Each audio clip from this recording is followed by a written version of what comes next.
Good morning. Good morning. We're going to be reading Matthew chapter 4, verse 4. And Jesus answered, "It is written, man shall not live on bread alone, but on every word that comes from the mouth of God." That's NIV version.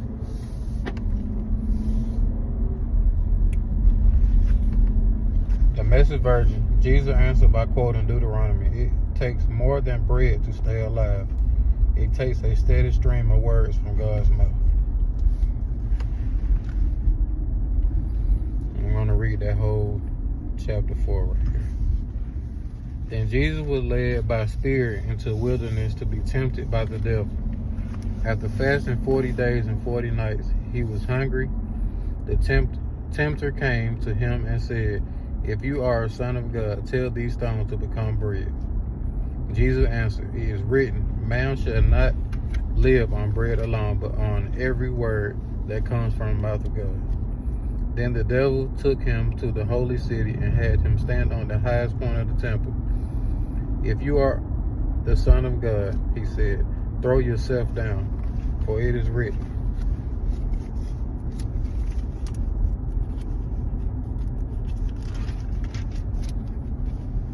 He will command his angels concerning you, and they will lift you up in their hands, so that you will not strike your foot against a stone." Jesus answered him, "It is also written, do not put the Lord your God to the test." Again, the devil took him to a very high mountain and showed him all the kingdoms of the world and their splendor. "All this I will give you," he said, "if you will bow down and worship me." Jesus said to him, "Away from me, Satan, for it is written, worship the Lord your God and serve him only." Then the devil left him, and the angels came and attended. So you got that? You Read got it something to say again. first? Man shall not live on bread alone, but on every word that comes from the mouth of God. Which is the key verse. So what do you take from that?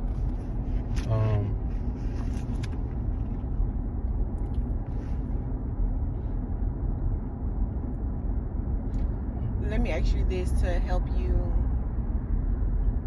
say what I think you're going to say. What situation do you think that can mainly apply to?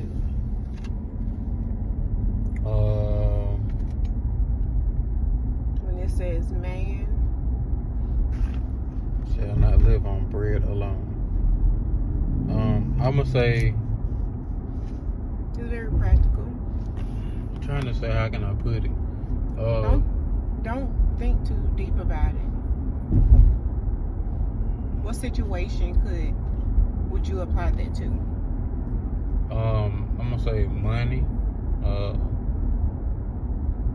I'm gonna say your own understanding. I know bread can be used in certain ways. Saying money, bread. Bye, go ahead. I was trying to get you to think of fasting. Of course, because that's in the passage. I just didn't. Oh, yeah. But the first thing you come up with is money. Yeah, you're right. I'm just saying, you can't. Wait, come on. While you are fasting, you can't just sit there and not feed yourself and think you're gonna make it through the fast. I think that's what a lot of people try to brag about. When they fast, like I fasted, and they think that it's all about abstaining from food or social media and other things that they may entertain themselves with.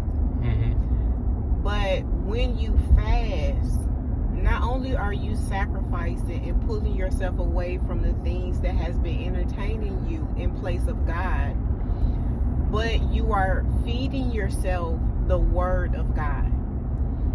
When it comes to fasting, we are abstaining from the natural foods, for spiritual foods. Just like our physical bodies need physical foods, same thing goes for the spiritual body. When we eat foods in the natural, we're having to feed our brain, we're having to feed our body for fuel, we're having to feed, our body so that it can function well. Same thing for the spirit. We feed ourselves on the Word of God, or with the Word of God.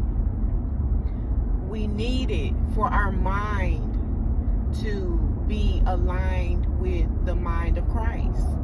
We feed our heart, so our heart is always for God and not against God. So we get all our nutrients, from the Word of God spiritually. In order for us to produce the fruit of the Spirit, as written in Galatians chapter 5,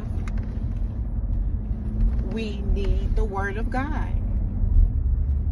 And it's not considered a fast to God, nor should it be considered a fast to us when we're just doing the abstaining part. We have to feed ourselves. We need God. The purpose of fasting is to do away with the desires of our flesh. As Jesus said, if you want to be my disciples, you must deny yourself, take up your cross, and follow me. So when we deny ourselves, we're giving ourselves as a sacrifice to God. God, I need less of me, and I need more of you. And how do we get that? By feeding ourselves with the Word of God. It is the Word of God that will keep us. It will keep our minds. It will keep our hearts. It will keep us all put together. We are in a chaotic world. But when you have fed yourself spiritually and your spirit man is stronger and bigger than what's in the natural, then you're going to make it through anything and everything. The enemy came and tempted Jesus himself, 3 times? And how did Jesus respond? With the Word of God. Food didn't matter to him. The man fasted for 40 days. You think that mattered? No, it wasn't food that made him strong. Listen, there are so many strong people in this world. So many people stay in the gym. They can eat all the good foods and healthy foods, and I'm sure that is pleasing to God, the fact that you're taking care of your temple. But so many people are weak-minded still. You can still be weak-minded. Why? Because you're not feeding yourself the Word of God. You're not taking care of your spirit man. Because there can be imbalance. You can sit here and invest so much in your physical body, in the natural things, but what are you investing spiritually? How are you taking care of yourself spiritually? That's why you see all these people, they have all this wealth, all these things, and one day they just decide to crash out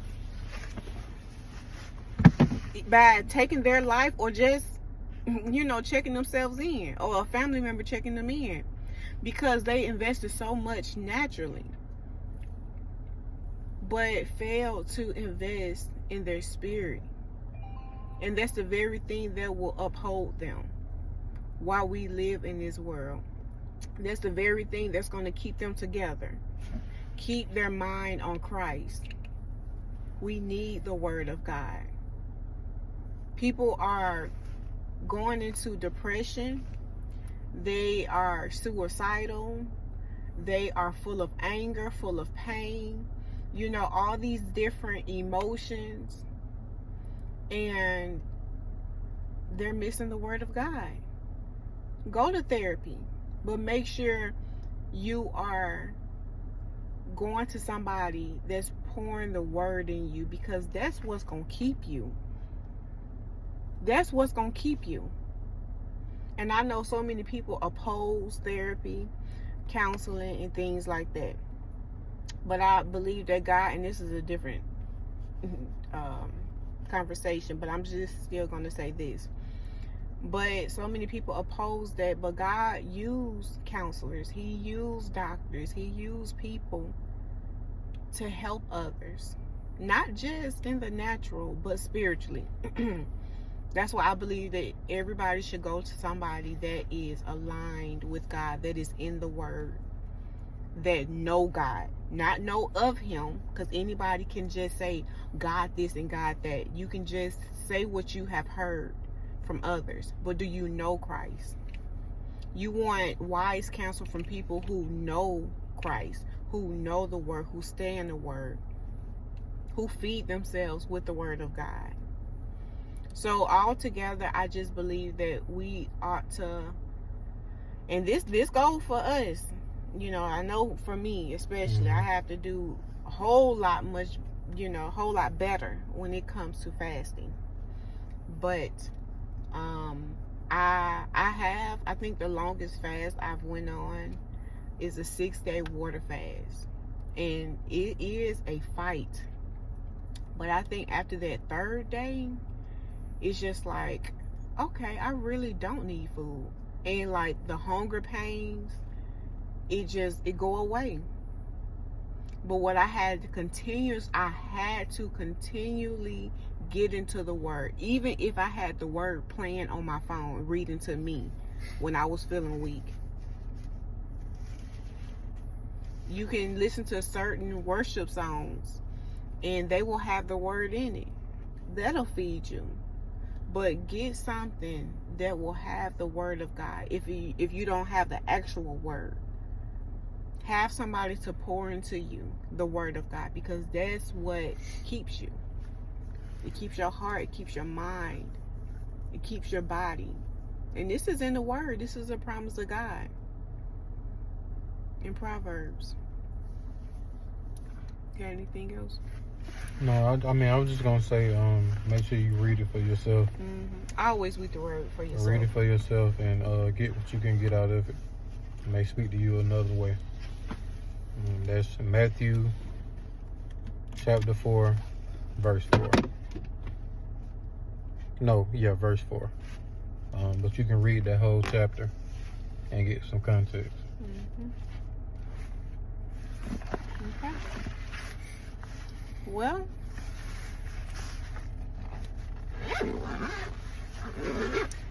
that's it.